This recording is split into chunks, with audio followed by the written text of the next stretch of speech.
Monsieur Chadal oyo mutu nyonso ayebi nini asala na mboka oyo.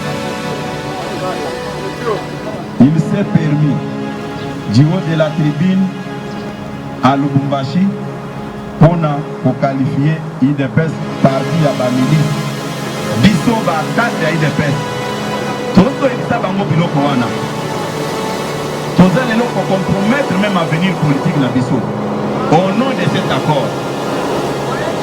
Toyebi bien tozo ebisa bango ke population baza d'accord na biloko te tozo ebisa bango.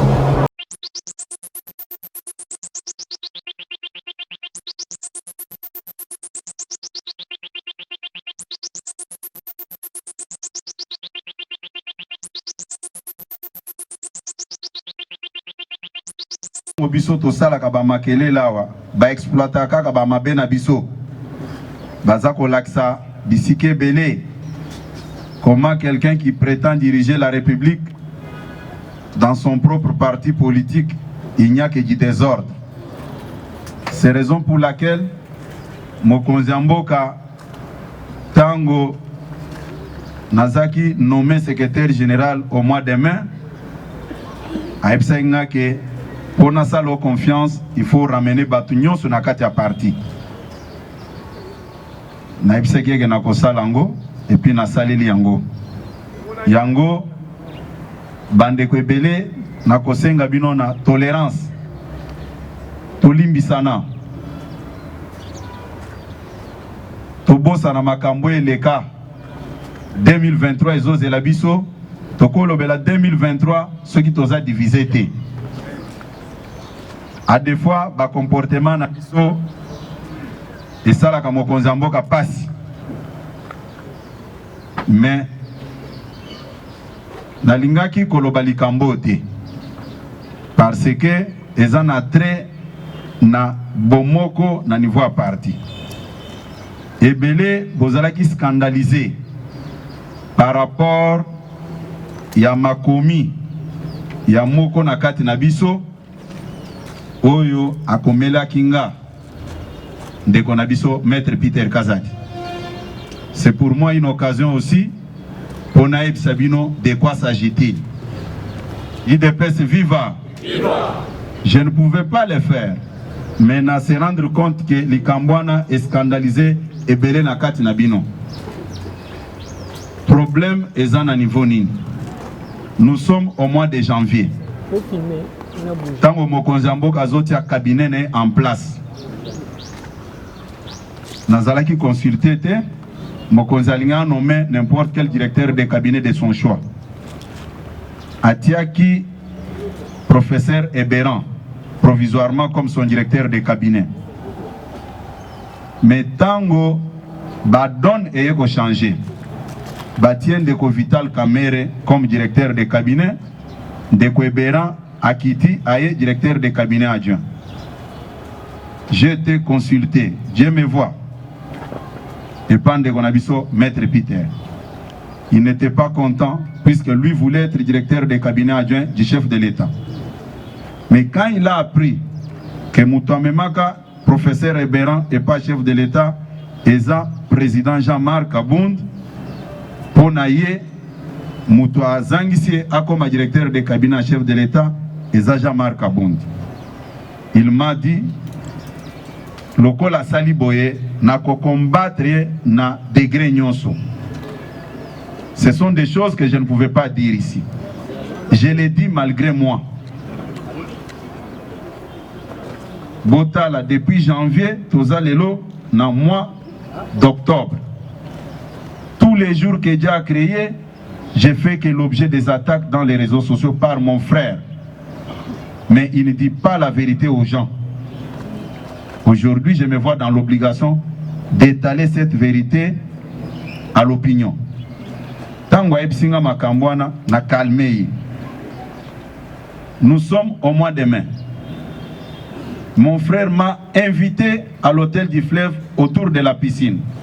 Tout part de là. À Epsinga Boy. Tosanganaki, Toyokani, to lever option. Yo, il faut comme Mokonzi à parti Oyo, pour faire partir Kabound à Kende. Je lui ai regardé, je lui ai dit ceci. Du point de vue âge, Ezala Yo, Ezala Jean-Marc, je suis plus âgé que vous deux. Je ne peux pas m'inscrire dans une voie Oyo et Koyok Samokonzambo Kasoni. Ça va profiter à qui? Je ne suis pas d'accord avec vous. Il m'a conscientisé. Je lui ai dit, je ne suis pas preneur. Mais je t'informe que ce dernier m'a consulté pour être nommé secrétaire général. Il était fâché. Il m'a dit, n'accepte pas ça. Il faut qu'on s'organise pour le faire partir. Moi, j'ai dit non. On s'est séparés. Je lui ai dit, à mon âge ici, je ne peux pas accepter ça. Je n'ai pas l'esprit de trahison. Kabound là était avec nous. S'il s'était comporté comme Bruno Tshibala, aujourd'hui on ne parlera pas de ce que nous parlons ici. Dans la vie, il faut être reconnaissant.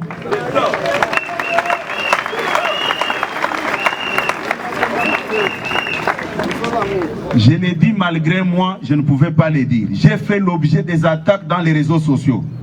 Et c'est une occasion pour que les gens qui m'injurient à tort, sans connaître les biens fondés de ce qui se passe, qu'ils tirent la conclusion aujourd'hui. Et j'ai dit, mon frère,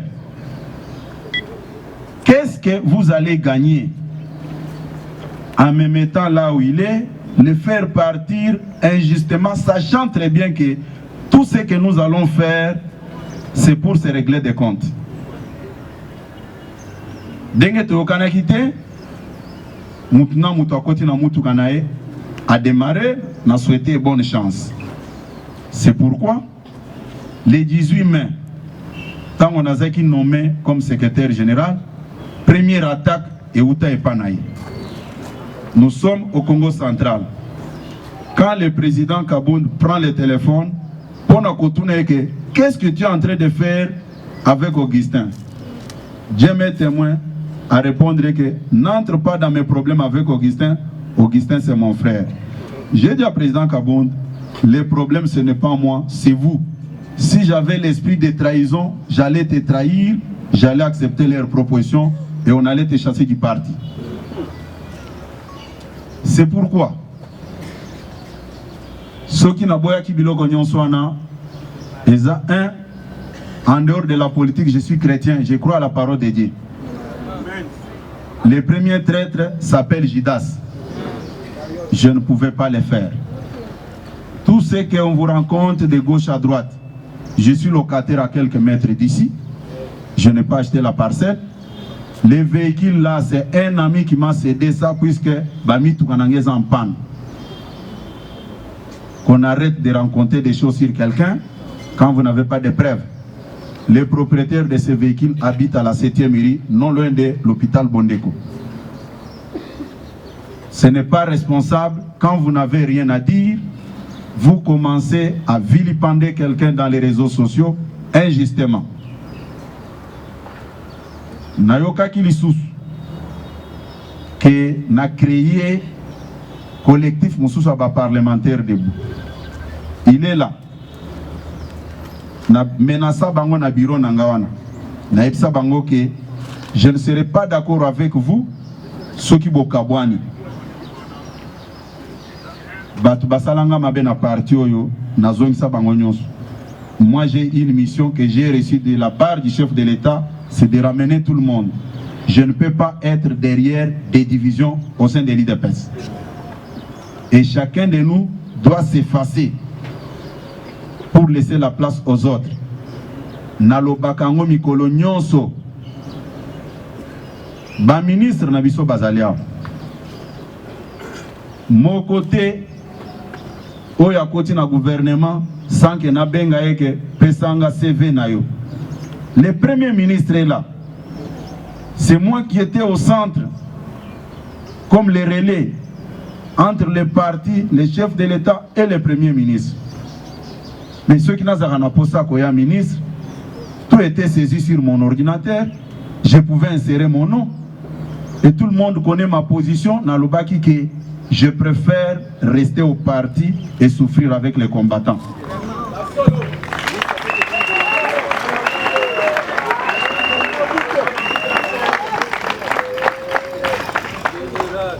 Ne faut plus tous à la nature ya ko frustrer bato. Et belé bayebi les autres ozo sepela pour na pouvoir. Jour tokenda et pas Corneille Nanga. Ngande Mouzazeki, chef de délégation, pour na kokende kota la machine à voter. Baninge belé na bâtiment oyo. Basilikaki. Balobaki de quel droit bango bakei na makambo etali machine à voter. Tokombaki neti batu baza na lèpre. Tokendeki, tolobaki avec ou sans machine à voter. Nous on part, on va prendre part aux élections. Mais aujourd'hui, les gens sont devenus catholiques de plus que les papes. Ce n'est pas sérieux. Ma loyauté envers les chefs de l'État ne date pas d'aujourd'hui. Ce n'est même pas approuvé. Yemoko Ayebi, Obisoto Salinaï. Puisque c'est quelqu'un qui est reconnaissant envers tous ses collaborateurs, Naoba Sali et Panaï.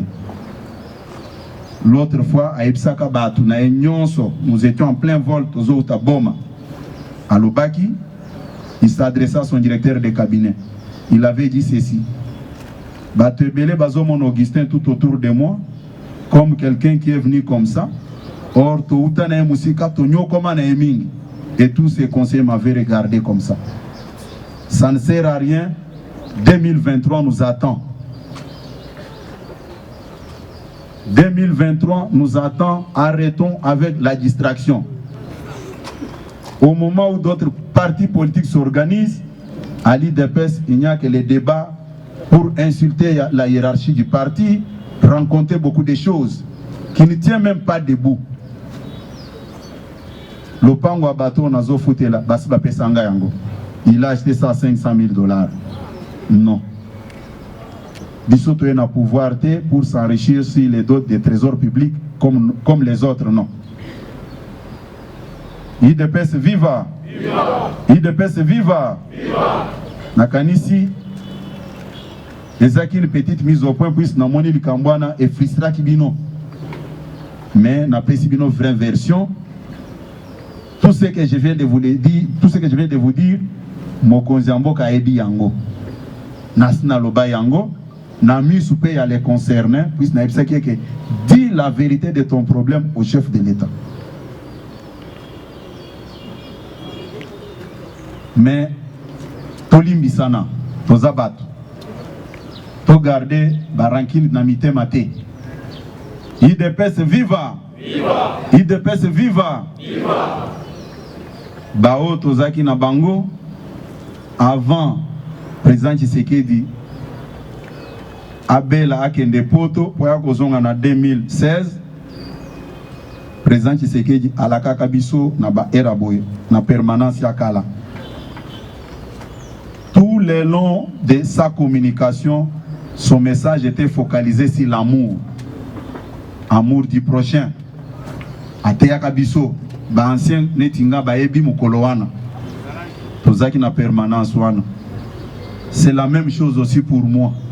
Totika koyoksa Mokonzi Mboka soni na ba comportement na biso. IDPS viva! Viva! Sikoyo tozo banda na makambo oyo etali politique ya mboka na biso. Avant to banda na makambo etali politique na biso, na kwebisa bino ke ba membre ya IDPS ba Tshisekediste nyonso bazali aw. Il faut to soutenir action ya chef de l'État oyo Yakin Bopeto. Tokani malam. Tango chef de l'État a s'engagé na voie wana aibi kazana batu simanaye. Il faut to aider, to accompagner na bisika nyonso. C'est pour moi une occasion, on a ça tous les 4 présidents fédéraux. Ba convoquer ba président sectionnaire na bangona ba cellulaire po batala comment matérialiser action ya chef de l'État. Eza ba parti politique mususu te oyo bakozwali ya kolanda propos na ebite bino batu botanga mingi. Comment vous pouvez qualifier ça? Le secrétaire permanent du PPRD, M. Chadari, oyo mutu nyonso ayebi nini asala na mboka oyo. Il s'est permis du haut de la tribune à Lubumbashi pour qualifier IDPS parti à Bamilis. Mais c'est pour moi aussi une occasion de faire voir Yeboy. IDPS est un parti à Bamilis. IDPS est un parti politique de la non-violence. Aucun membre de l'IDPS est sous sanction de la communauté internationale.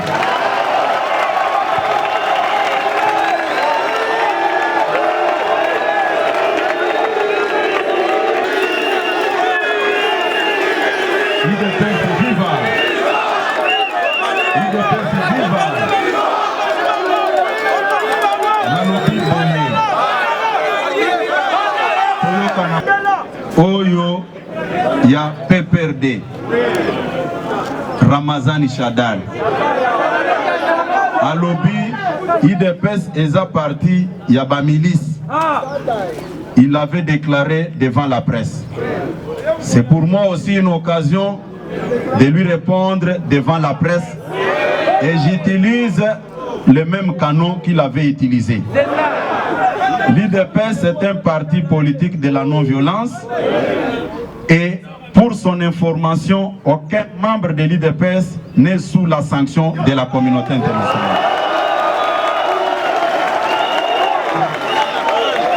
Aucun membre de l'IDPS n'est poursuivi pour la violation des droits. IDPS viva. Dekonanga alobi lisusu ke régime oyo eza régime ya impunité.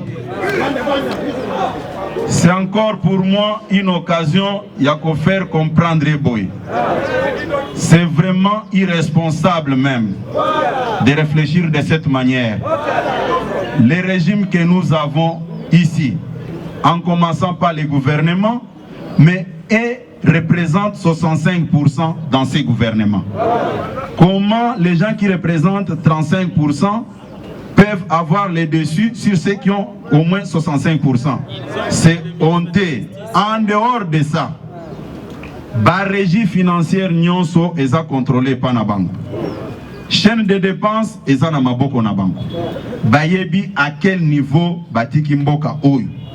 Ça ne sert à rien de polémiquer sur les dossiers au Bangomoko baza coupable, au baza redevable envers la population.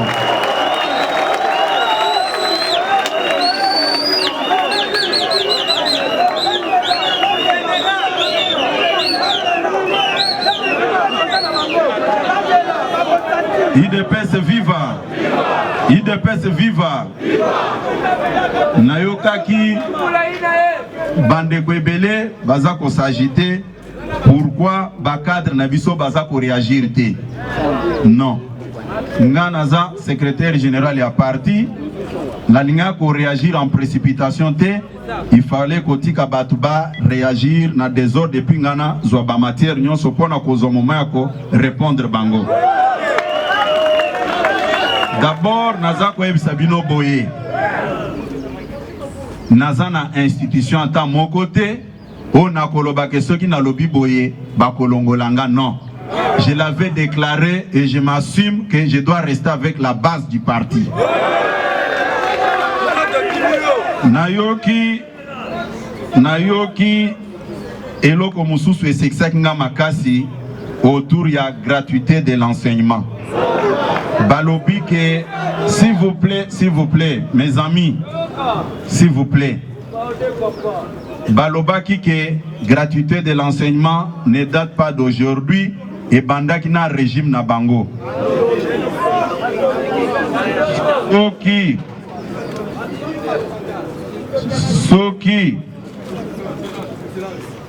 Soki ndeko aza sincère ayebisa biso na village na bango bana nini babando tanga ya ofele. S'il est sincère avec sa conscience, tu peux tromper tout le monde mais pas ta propre conscience. IDPS viva.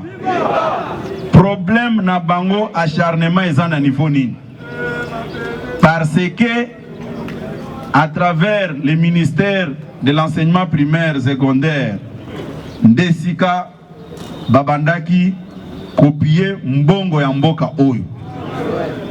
Je peux vous mettre devant les défis et vous renvoyer même dans l'histoire. Depuis dialogue de Sun City, le ministère de l'enseignement primaire secondaire est toujours géré par leur famille politique. Jusqu'à ce jour ici. Bakomisa yango business na bango. C'est la raison pour laquelle il y a des agitations de part et d'autre. Le chef de l'État n'est pas leur ami, ni encore moins leur collègue. Un minimum de respect.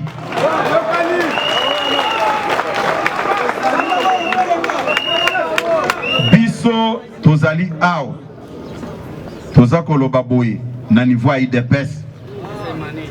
Soki balobeli makambo ya impunité, c'est-à-dire ndeko wana azako défier ba Congolais na makambo to vivaka place le 19 et le 20 septembre 2016. Voilà. C'est ça l'impunité dont il parle. Les lots gestion y a d'entreprises publiques et ça au ralenti. Ce ne sont pas les membres de l'IDPS au barandre babilo konyon soana nase. Train de vie, il y a des membres de l'IDPS que nous sommes. Ezaka kandenge ezalaka échangé parce que tolingi copier mbokate parce que toye lelo na pouvoir. Les cadres de l'IDPS que nous sommes, bao baza ba locataire, toza ba locataire, topier ba régie financière to sali eloko moko amabete, mais de quel droit il peut se permettre de rencontrer des histoires comme ça pour plaire l'assistance? Mais nalingi kolobela lisusu likambo oyo na yokaki oyo etali propagande basalaki que non rentrée politique ya autorité morale ya FCC. Non, soyons sérieux. À quel moment IDPS viva? C'était à quelle occasion oyo autorité morale ya FCC, le sénateur Joseph Kabila avait déclaré qu'il prend congé de la politique. Moi, je l'ai rencontré 3 fois. Ce n'était pas pour célébrer la messe, c'était pour parler de la politique.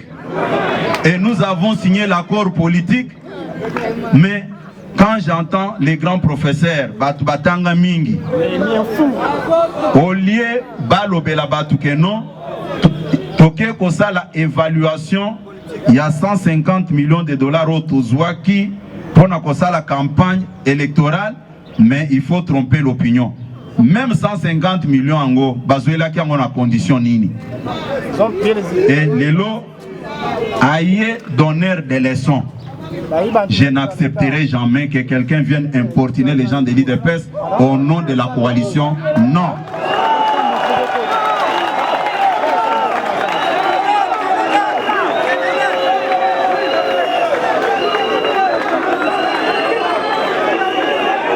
IDPS viva. IDPS viva. Naza koloba boye. Naza koloba boye. Toyoka na malamu. Toyoka na malamu. Nalobi ke nakotikala ko permettre ata mukolo moko te mutu asakana na chef de l'État, asakana na IDPS. Au nom de la coalition, je n'accepterai jamais.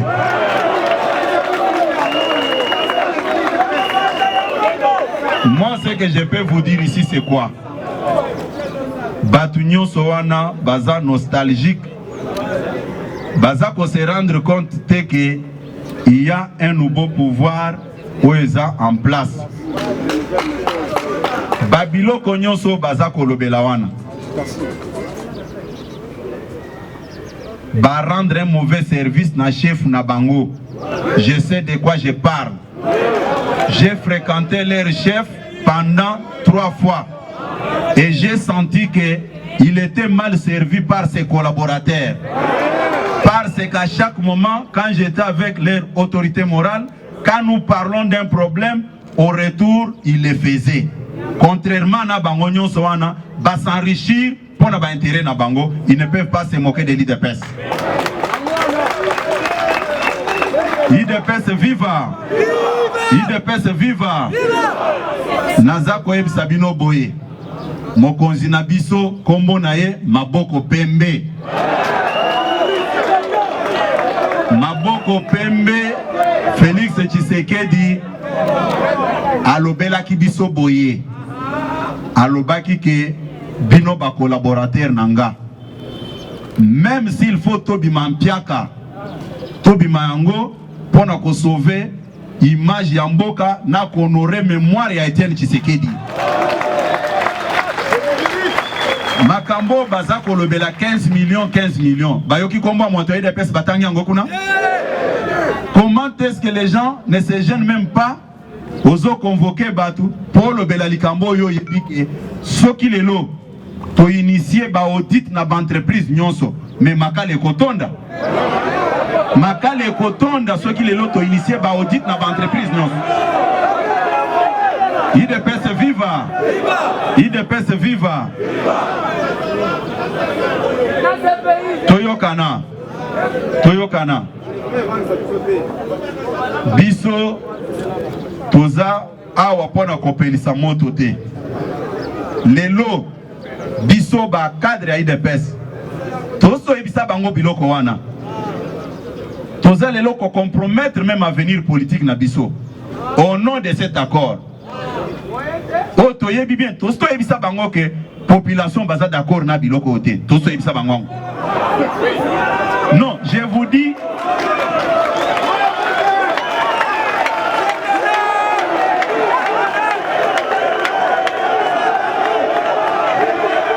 IDPS viva.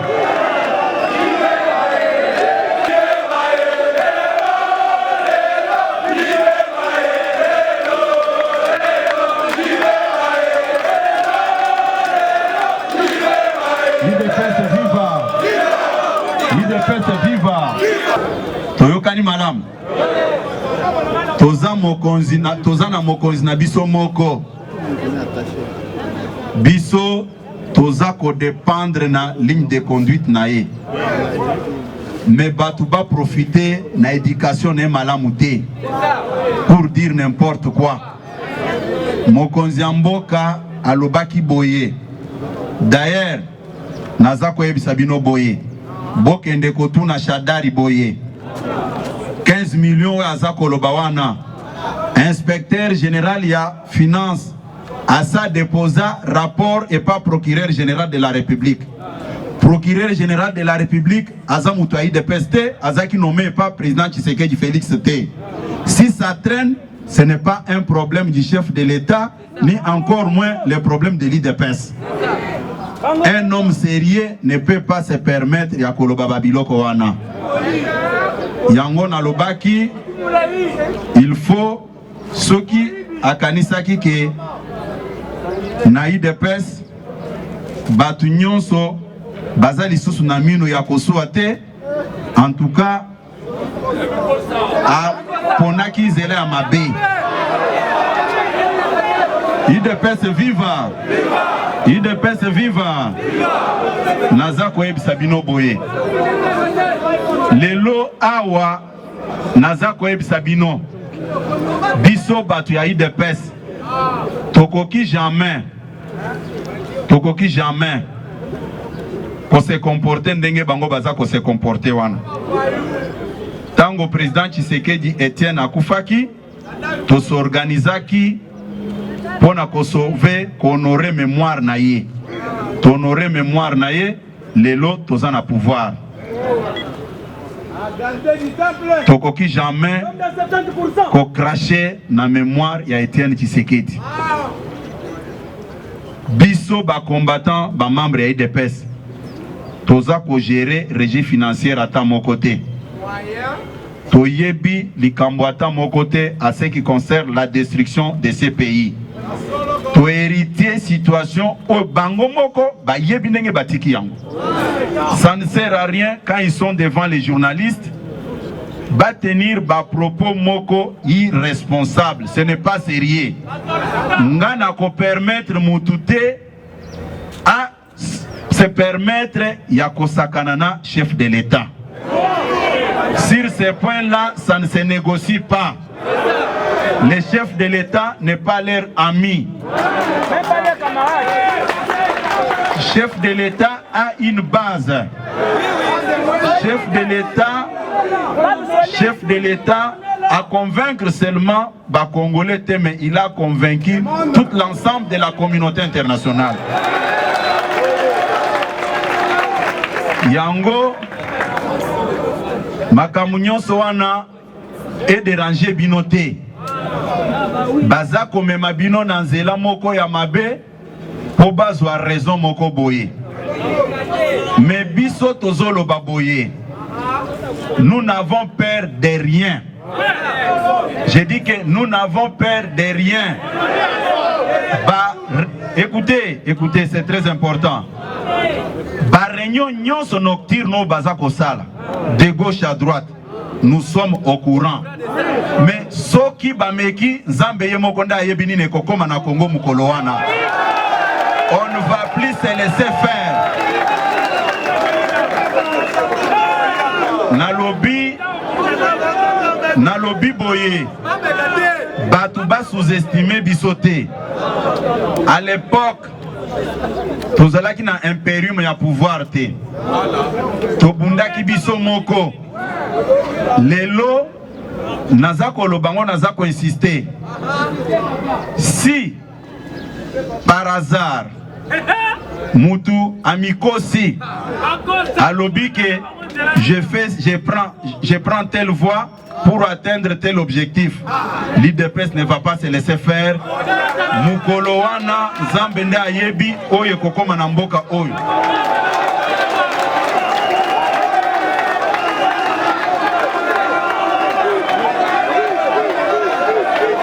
IDPS viva!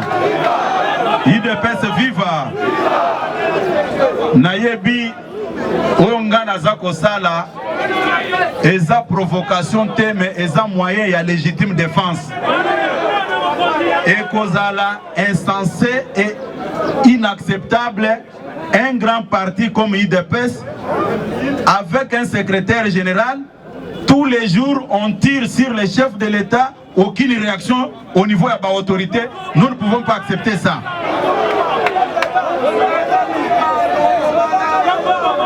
IDPS viva. IDPS viva.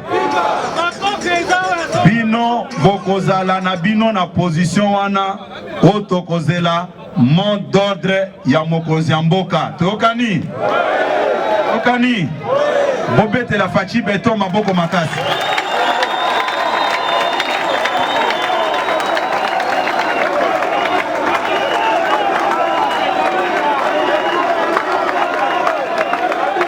Nakoyebisa ndeko Shadari Boye. Dossier au étali impunité eza dossier très sensible. Peut-être ceux qui a continué à dossier wana a kobimate. Mais biso mokonzi mboka alobaki ça ne sert à rien. Yakotala na passé total à liboso.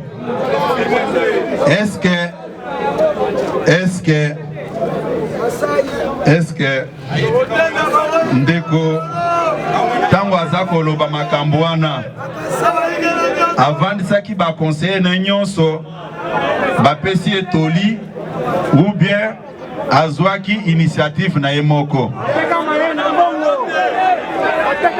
Ça, ce n'est qu'un avant-goût. Ce n'est qu'un avant-goût. Ce qui attire Ndenge Batwa Lopoto Balobaka, mettre sa langue dans sa poche. En tout cas, il y aura beaucoup de choses où on a étalé place Oyo. Ce n'était qu'un avant-goût pour aujourd'hui. Et je demande aux combattants la discipline et le respect de la hiérarchie et du chef de l'État. Tokani Malam.